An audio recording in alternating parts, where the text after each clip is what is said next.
معززین ناظران گرامی السلام علیکم۔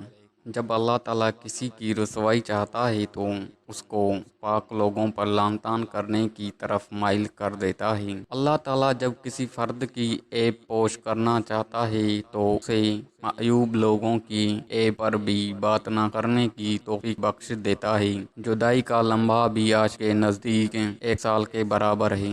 حلم کی تلوار لوہے تلوار سے زیادہ اثر رکھتی ہے، بلکہ فتح حاصل کرنے میں حلم سینکڑوں لشکر سے زیادہ مؤثر ہے۔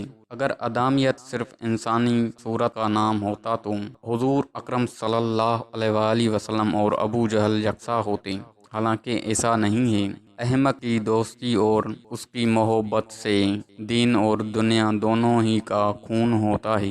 جب بیمار کی قضا آتی ہے تو طبیب بھی بے وقوف ہو جاتا ہے۔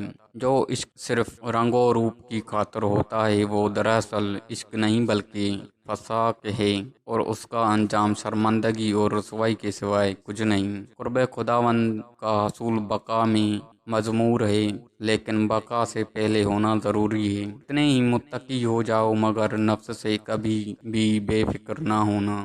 چاہے اتنا ہی تربیت یافتہ ہو جائے مگر اس کے گردن سے زنجیر الگ نہ کروں۔ کوئی نقاص الذہن کسی کام کے مقام کو نہیں سمجھ سکتا۔ ہر شر اور عیب اپنے پیدائشی کے لحاظ سے حکمت کا حامل ہے۔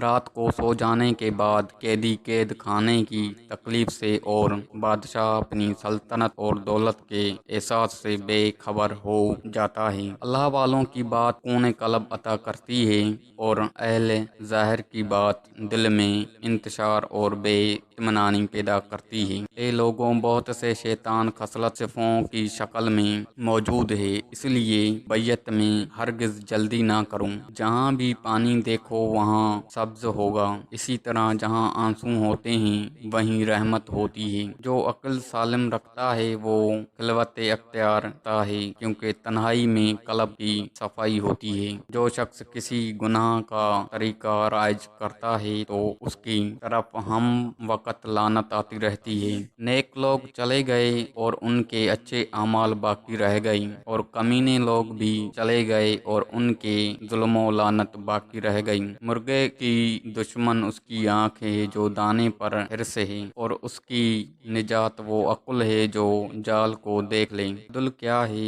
درخت کو پانی دینا۔ ظلم کیا ہے؟ کانٹوں کی پرورش کرنا۔ خواہش کے سانپ کو ابتدا میں ہی مار دینا چاہیے، اگر دیر کرو گے تو یہ بڑھتے بڑھتے سر دہبان کر تمہارے قابو سے باہر ہو جائے گا۔ حرص تجھے اندھا کر کے محروم کرتی ہے اور ابلیس تجھے حرص میں مبتلا کر کے اپنی طرح مردود کرتا ہے۔ جس شخص کا مزاج فساد اور طبیعت بیمار ہوتی ہے وہ کسی کی تندرستی پسند نہیں کرتا۔